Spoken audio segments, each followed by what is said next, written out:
Praise the lord. దేవుని పరిశుద్ధ నామమునకు మహిమ కలుగును గాక. ప్రభువైన యేసుక్రీస్తు వారి శ్రేష్టమైనటువంటి నామంలో ఆన్లైన్ ద్వారా ఈ యొక్క వేకప్ వార్డ్ని వీక్షించుచున్న ప్రభువునందు ప్రియులైన మీ అందరికీ ప్రభువైన యేసుక్రీస్తు నామంలో నా హృదయపూర్వక వందనము తెలియజేస్తూ ఉన్నాను.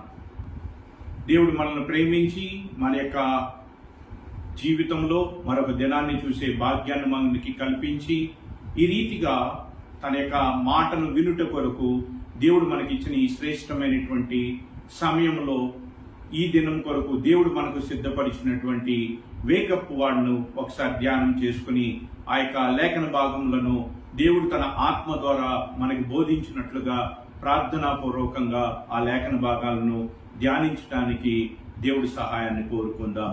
దేవుడు ఈ దినం కొరకు మనకి ఇచ్చినటువంటి లేఖన భాగము మత్తయి రాసిన సువార్త 11వ అధ్యాయము, మత్తయి రాసిన సువార్త 11వ అధ్యాయము 28వ వచనం. నేను మీకు విశ్రాంతి కలగజేతును.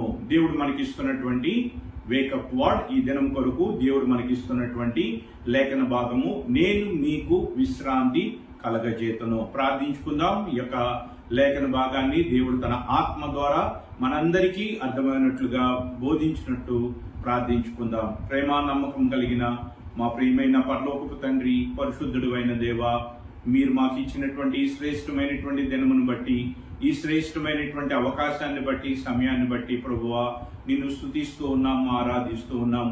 ఈ దినము కొరకు మీరు ఇచ్చినటువంటి లేఖన భాగాన్ని బట్టి నీకు వందనాలు. ఈ లేఖన భాగము ద్వారా నాతోనూ మా అందరితో కూడా మీరు మాట్లాడండి. నీ ఆత్మ సహాయాన్ని కోరుకొంచు నీ వైపు చూచుచుండగా ప్రభువా నీవే మాతో మాట్లాడి సహాయం చేయండి. నిష్ప్రయోజనమైన వాడను ప్రభువా తండ్రి, ఏ యోగ్యత లేని వాడును దయతో నీ కృపలో జ్ఞాపకం చేసుకుని నీ ఆత్మ నా యందు ఉంచి నాతో మాట్లాడండి, మా అందరితో కూడా మాట్లాడండి ప్రభువా. ఈ లేఖన భాగాన్ని మాకందరికీ అర్థమవునట్లుగా వివరించమని ఘనత, మహిమ, ప్రభావాలు మీకే ఆరోపిస్తూ నీ కుమారుడు మా రక్షకుడునైన యేసుక్రీస్తు వారి శ్రేష్టమైనటువంటి నామంలో ఈ ప్రార్థన మీకు సమర్పిస్తున్నాము తండ్రి, ఆమేన్. ప్రియులారా, దేవుడు మనల్ని ప్రేమించి మనకి ఇచ్చినటువంటి వేకప్ వార్డ్ మత్తయి రాసిన సువార్త 11వ అధ్యాయము 28వ వచనంలో ప్రభువైన యేసుక్రీస్తు చెప్పినటువంటి మాట.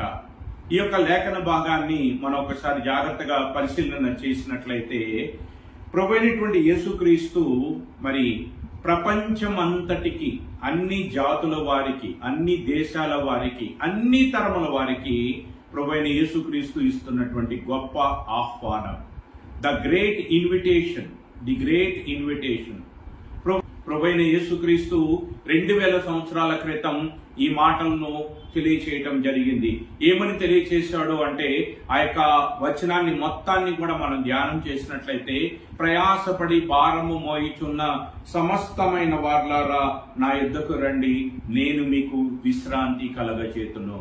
ప్రభువైన యేసుక్రీస్తు ఇస్తున్నటువంటి గొప్ప ఆహ్వానం, అన్ని జాతుల వారికి, అన్ని దేశముల వారికి ఆయన ఇస్తున్నటువంటి ఆహ్వానం, అన్ని తరముల వారికి. 2000 సంవత్సరముల నుంచి ప్రభువైన యేసుక్రీస్తు శరీరధారిగా ఈ లోకంలోనికి వచ్చిన కాలం నుంచి ఇప్పటి వరకు ఎన్ని తరాలైతే గతించిపోయినాయో అన్ని తరముల వారిని కూడా ఆయన ఈ రీతిగానే ఆహ్వానిస్తూ వచ్చాడు. ఈ యొక్క ఆహ్వానాన్ని ఈ తరములో ఉన్నటువంటి మనకు కూడా ఆయన తెలియచేస్తూ ఉన్నాడు. అంతేకాదు భవిష్యత్తులో ఉన్నటువంటి వారికి కూడా ఈయన మరి ప్రభువైనటువంటి యేసుక్రీస్తు ఈ యొక్క ఆహ్వానాన్ని అనుగ్రహిస్తూ ఉన్నాడు. ఏమిటి ఆహ్వానము అంటే, నా యుద్ధకు రండి, ప్రయాసపడి భారము మోయిచున్న సమస్తమైన వార్లారా నా యుద్ధకు రండి. వస్తే ఆయన ఏమిస్తానంటున్నాడు, నేను మీకు విశ్రాంతి కలగజేతును. ఈ యొక్క లేఖన భాగాన్ని జాగ్రత్తగా మనం పరిశీలన చేసినట్లయితే ఈ యొక్క లేఖన భాగంలో ప్రభువైనటువంటి యేసుక్రీస్తు యొక్క ఆహ్వానం మనకు కనబడుతున్నది. అదే రీతిగా ప్రభువైన యేసుక్రీస్తు యొక్క ఆహ్వానాన్ని మన్నించి, ఆయన ఆహ్వానాన్ని అంగీకరించి ఆయన దగ్గరకు వచ్చినట్లయితే ఆయన మనకు ఏమి చేయబోతున్నాడో దానిని వాగ్దాన రూపకంగా తెలియజేస్తూ ఉన్నాడు. ఆయన యొద్దకు వచ్చినటువంటి వారికి ఆయన ఆహ్వానాన్ని మన్నించి ఆయన దగ్గరికి ఎవరైతే వస్తారో వారందరికీ కూడా ఆయన ఇస్తానన్నటువంటి గొప్ప వాగ్దానము, ప్రామిస్ ఏమిటి అంటే, నేను మీకు విశ్రాంతి కలగజేస్తును. ఎవరైతే ప్రయాసపడుతున్నారో, ఎవరైతే భారంతో మూలుగుచూ ఉన్నారో, ఎవరైతే ఇబ్బందులతో ఉన్నారో, ఎవరైతే నలిగిపోతూ ఉన్నారో, ఎవరైతే కృంగిపోయి ఉన్నారో, అది ఆర్థికపరమైనటువంటిది కావచ్చు, లేక శరీరపరమైనటువంటి రోగములు కావచ్చు, లేదా వీటికి మించినటువంటి పాప భారము ఏదైనప్పటికీ కూడా, ఆ భారము ఏదైనప్పటికీ కూడా దానిని తొలగించి, దానిని తీసివేసి ఆయన మనకు విశ్రాంతిని ఇస్తానని ఈ యొక్క లేఖనం ద్వారా వాగ్దానం చేస్తూ ఉన్నాడు. మొట్టమొదటిగా ఆహ్వానాన్ని ఇస్తూ ఉన్నాడు, రెండవదిగా వాగ్దానాన్ని చేస్తూ ఉన్నాడు. మూడవదిగా ఏమంటున్నాడంటే, 29వ వచనాన్ని కూడా మనం ధ్యానం చేసినట్లయితే, నేను సాత్వికుడును దీన మనసు కలవాడును గనక మీ మీద నా కాడి ఎత్తుకొని నా యొద్ద నేర్చుకొనుడి. మీ మీద నా కాడి ఎత్తుకొనుడి అంటున్నాడు. ఆయన యొక్క కాడిని మన మీద ఎత్తుకుంటే ఆయన ఏం చేస్తాడో తెలుసా? మన భారములను ఆయన మోస్తాడు. మన యొక్క ప్రయాస అంతటిని కూడా ఆయన మోస్తాడు. ఆయన కాడిని మనం ఎత్తుకుంటే మన భారాన్ని ఆయన మోసి మనకేమిస్తానంటున్నాడు? మీ ప్రాణములకు విశ్రాంతి. ప్రభువైనటువంటి యేసుక్రీస్తు మన ప్రాణములకు విశ్రాంతిని ఇవ్వాలనుకుంటున్నాడు. మనం భరిస్తున్నటువంటి భారం నుంచి, మనకు ఉన్నటువంటి ప్రయాస నుంచి మనల్ని విడిపించాలని ఆయన పరలోకంలో నుండి దిగి వచ్చాడు. 2000 సంవత్సరాలుగా ఇదే ఆహ్వానాన్ని అన్ని తరముల వారికి ఆయన అనుగ్రహిస్తూ ఉన్నాడు. కాబట్టి మొట్టమొదటిగా ఆయన యొక్క ఆహ్వానాన్ని మనం ఇక్కడ చూస్తూ ఉన్నాం. రెండవదిగా ఆయన ఆహ్వానాన్ని అంగీకరించి ఎవరైతే ఆయన దగ్గరికి వస్తారో వారికి విశ్రాంతిని ఇస్తానంటున్నాడు. మూడవదిగా ఆయన కాడిని మన మీద ఎత్తుకొని, అంటే ఆయనను అంగీకరించి ఆయన విశ్వాసం ఉంచి ఆయన వలన విశ్రాంతి దొరుకుతుందని, ఆయన మన భారములను తొలగించువాడని, మన ప్రయాసను తొలగించువాడని విశ్వాసముతో ఆయన యందు నమ్మిక ఉంచితే ఆయన మన భారములను, మన ప్రయాసను తన మీద వేసుకొని మన ప్రాణములకు ఆయన నెమ్మదినిస్తానని ఈ ఉదయకాల సమయం నందు ఈ యొక్క లేఖన భాగము ద్వారా మనందరితో కూడా ఆయన మాట్లాడుతూ ఉన్నాడు. కాబట్టి ఈ దినం కొరకు దేవుడిచ్చినటువంటి వేకప్ వర్డ్ ఏమిటి అంటే, గొప్ప వాగ్దానము, గొప్ప ఆహ్వానము. ఈ మాటలు వినిచున్నటువంటి ఎవరైనప్పటికీ ఇంకనూ ప్రభువైన యేసుక్రీస్తును ఎరగనటువంటి స్థితిలో ఉంటే, ఒకవేళ ప్రయాసతో నలిగిపోతూ ఉంటే, భారంతో నలిగిపోతూ ఉంటే, అటు వారందరికీ కూడా ప్రభువైన యేసుక్రీస్తు ఈ ఆహ్వానాన్ని ఇస్తూ ఉన్నాడు. ఆయన దగ్గరికి వచ్చినట్లయితే ప్రయాసను తొలగించి, భారమును తీసివేసి విశ్రాంతిని ఇస్తానంటున్నాడు. మీ భారాలు నేను మోస్తానని ఆయన మనకి ఈ ఉదయకాల సమయం నందు ఈ లేఖన భాగము ద్వారా వాగ్దానం చేస్తూ ఉన్నాడు. 2000 సంవత్సరాల నుంచి ఇదే వాగ్దానాన్ని అన్ని తరముల వారికి కూడా ఆయన అనుగ్రహిస్తూ ఉన్నాడు. ఆయన మాట ఇచ్చి నెరవేర్చేటువంటి వాడు. ఆయన మన భారాలను తొలగించేటువంటి వాడు, మన ప్రయాసను తొలగించేటువంటి వాడు. ఆయన కేవలము మన యొక్క శారీరక సంబంధమైనటువంటి భారాన్ని, శారీరక సంబంధమైనటువంటి ప్రయాసను మాత్రమే కాదు, ఆత్మ సంబంధమైనటువంటి భారము అనగా పాపాన్ని తొలగించేటువంటి వాడు, శారీరక సంబంధమైనటువంటి ఇబ్బందుల నుంచి మనల్ని విడుదల కలగజేసేటువంటి వాడు.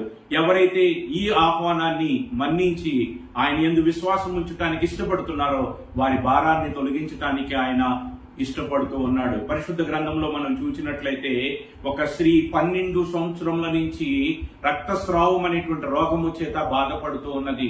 ఎంతో భారముగా ఉన్నది ఆమెకి, ఎంతో ప్రయాసపడుతూ ఉన్నది. తనకున్నటువంటి ఆస్తిని, ఐశ్వర్యాన్ని మొత్తాన్ని కూడా తన రోగాన్ని బాగు చేసుకున్నట్టు కొరకు వైద్యుల దగ్గర ఆ డబ్బంతటిని ఖర్చు పెట్టింది, కానీ ఆమె యొక్క భారము తొలగిపోలేదు.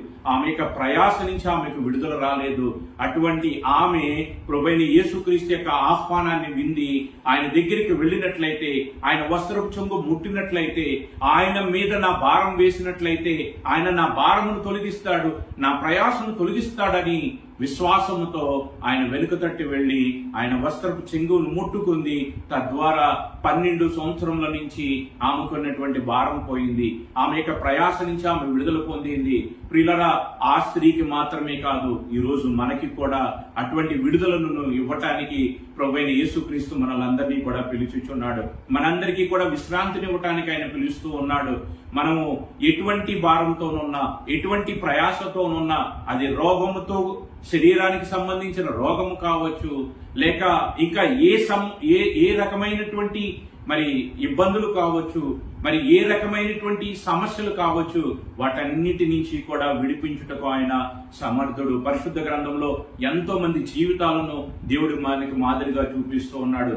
మరొక స్త్రీ దేవుని సన్నిధికి వెళ్లి ప్రార్థిస్తూ ఉంది. ఆ యొక్క స్త్రీ పేరు హన్నా. ఆమెకు ఉన్నటువంటి సమస్య పిల్లలు లేకపోవటం. ఆ పిల్లలు లేకపోవటం వలన ఆమె ఎంతో వేదనతో ఉన్నది, ఎంతో బాధతో ఉన్నది. ఆ యొక్క బాధను ఎవరు కూడా తీసివేయలేకపోతూ ఉన్నారు. ఆమె యొక్క భర్త ఆమెను ఓదారుస్తూ ఉన్నప్పటికీ కూడా ఆ భర్త యొక్క మాటల చేత ఆమె ఏమాత్రము కూడా ఓదార్పు పొందలేకపోతుంది. ఆ భర్త యొక్క మాటల వలన ఆమె భారము తొలగిపోవట్లేదు, ఆమె ప్రయాస తొలగిపోవట్లేదు. అటువంటి పరిస్థితుల్లో దేవుని దగ్గరికి వెళ్లి ఆమె ప్రార్థించినప్పుడు ఆ ప్రార్థనను బట్టి ఆయన ఆలకించాడు, ఆమె యొక్క భారాన్ని తొలగించాడు. పాత నిబంధనలో ప్రభువైన యేసుక్రీస్తు ప్రత్యక్షంగా లేడు గాని పరోక్షంగా ఆయన కార్యాలు జరిగిస్తూ వచ్చాడు. నూతన నిబంధనలో మరి 2000 సంవత్సరాల క్రితం శరీరధారిగా ఆయన ఉండి అనేక కార్యాలను జరిగింది. అనేక కార్యాలను ఆయన జరిగించటాన్ని పరిశుద్ధ గ్రంథంలో మనం చూస్తూ ఉన్నాం. ఈ రోజు కూడా ఆయన ప్రత్యక్షంగా మన మధ్య లేడు గాని ఆయన ఆత్మస్వరూపిగా మన మధ్య నుండి మన భారములను భరించటానికి, మన ప్రయాస నుంచి మనం విడిపించటానికి, మనకు నెమ్మదినివ్వటానికి, మన విశ్రాంతినివ్వటానికి ఆయన ఇష్టపడుతూ ఈ దినము కొరకు ఈ యొక్క లేఖన భాగాన్ని దేవుడు మనకు అనుగ్రహిస్తూ ఉన్నాడు. ఆయన మరి ఈ యొక్క లేఖన భాగము ద్వారా మొట్టమొదటిగా ఆహ్వానాన్ని ఇస్తూ ఉన్నాడు, రెండవదిగా వాగ్దానాన్ని ఇస్తూ ఉన్నాడు. ఆహ్వానం ఏమిటంటే నా ఎదుకు రమ్మంటున్నాడు, వాగ్దానం ఏమిటంటే నేను మీకు విశ్రాంతిని ఇస్తానంటున్నాడు. ఎటువంటి విశ్రాంతిని? శారీరక సంబంధమైన విశ్రాంతి మాత్రమే కాదు, అది శరీర సంబంధమైనటువంటి విశ్రాంతిని ఇస్తానంటున్నాడు. అంటే శరీర సంబంధంగా ఉన్నటువంటి భారాన్ని, ప్రయాసను తొలగిస్తానంటున్నాడు. అంతేకాదు ఆత్మ సంబంధమైనటువంటి విశ్రాంతిని కూడా మనకు అనుగ్రహిస్తానని అంటున్నాడు. ప్రకటన గ్రంథము 14వ అధ్యాయము 13వ వచనంలో మనం చూసినట్లయితే, అంతటా ఇప్పటి నుండి ప్రభువునందు మృతులు ధన్యులని వ్రాయమని పరలోకములో నుండి ఒక స్వరము చెప్పగా వింటిమి. నిజమే, వారు తమ ప్రయాసములు మాని విశ్రాంతి పొందుదురు, వారి క్రియలు వారి వెంట పోనని ఆత్మ చెప్పుచున్నాడు. మనము మరణించిన తర్వాత కూడా మనకు విశ్రాంతిని, మన ప్రయాసను తొలగించి, మన భారమును తొలగించి మనకు తనతో కూడా ఉండేటువంటి గొప్ప భాగ్యాన్ని, అందుకని ఏమంటున్నాడు అంటే, వారు తమ ప్రయాసములను మాని విశ్రాంతి పొందుదురు. మన ప్రయాసమును మాంచుకుని, మన ప్రయాసమును తొలగించుకొని మనకి విశ్రాంతి ఎవరి ద్వారా దొరుకుతుందంటే ప్రభువైన యేసుక్రీస్తు ద్వారా. కాబట్టి ఈ ఉదయకాల సమయం నందు ఆయన మనకిస్తున్నటువంటి ఈ యొక్క వేకప్ వార్డ్ లో మరి 3 భాగాలుగా మనం వాటిని ధ్యానించినట్లయితే 3 రకాలైనటువంటి విషయాలు మనకి ఇక్కడ కనబడుతూ ఉన్నది. మొట్టమొదటిగా ఆయన ఇస్తున్నటువంటి ఆహ్వానం, రెండవదిగా ఆయన ఇస్తున్నటువంటి వాగ్దానం, మూడవదిగా ఆయన ఇస్తున్నటువంటి విశ్రాంతి, అది శరీర సంబంధమైనది, ఆత్మ సంబంధమైనది. నాలుగవదిగా మన భారమును ఆయన మీద మోపినట్లయితే, అంటే ఆయన ఎందుకు విశ్వాసం ఉంచి ఆయన నా భారాన్ని తొలగిస్తాడు, నా రోగాన్ని స్వస్థపరుస్తాడు, నా బాధ నుంచి విడుదల కలగచేస్తాడు, నా పాపం నుంచి నాకు విడుదల కలగచేస్తాడని పరిపూర్ణంగా నీవు నమ్మినట్లయితే, విశ్వసించినట్లయితే ఆయన ఏం చేస్తాడంటున్నాడు తెలుసా? నా కాడిని మీ మీద ఎత్తుకుంటే మీ భారాలను నేను మోస్తాను, ఆయన మన భారములను భరించును అని మరి యెషయా గ్రంథంలో మనం చూస్తూ ఉన్నాం. ఆయన నిశ్చయముగా మన భారములను భరిస్తాడు, మన పాపాలను భరించాడు, సిలువలో మన పాపాలను భరించాడు. మనము ప్రయాసతో, మనము భారముతో ఉన్నప్పుడు ఆ భారం అంతటిని, ఆ ప్రయాసనంతటిని కూడా ఆయన తీసుకొని ఆ కల్వరి సిలువలో ఆయన మన భారాన్ని ఆయన భరించాడు, మన ప్రయాస అంతటిని కూడా ఆయన అనుభవించాడు. అందుచేత ఆయన పొందిన గాయముల చేత మనకు స్వస్థత, అది శారీరకపరమైనటువంటి స్వస్థత కావచ్చు, అది ఆత్మ సంబంధమైన స్వస్థత కావచ్చు. కాబట్టి ఈ ఉదయకాల సమయం నందు దేవుడు మనకి ఇస్తున్నటువంటి గొప్ప ఆహ్వానంలో అనేక విషయాలు ఇక్కడ మనకు కనబడుతూ ఉన్నాయి. మొట్టమొదటిగా ఆహ్వానం కనబడుతూ ఉన్నది, రెండవదిగా వాగ్దానం కనబడుతూ ఉన్నది, మూడవదిగా ఆయన మనకు చేయబోతున్నటువంటిది కనబడుతూ ఉన్నది, నాలుగవదిగా ఆయన మనకి చెప్తున్నటువంటి మాట ఏమిటంటే ఎలా మనం ఆ యొక్క విశ్రాంతిని, నెమ్మదిని మనం పొందగలుగుతామంటే ఆయన అంటున్నటువంటి మాట ఏమిటంటే మత్తయి రాసిన సువార్త 11వ అధ్యాయము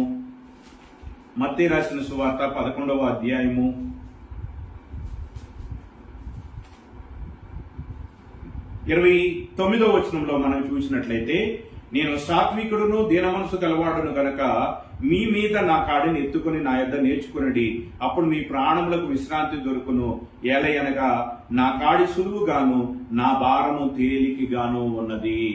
ఆయన మనకు మరి మన కాడిని సులువు చేసి మన భారాన్ని తొలగించి మన ప్రయాసాన్ని తొలగిస్తాడని మనము నమ్మినట్లయితే ఏమంటున్నాడు?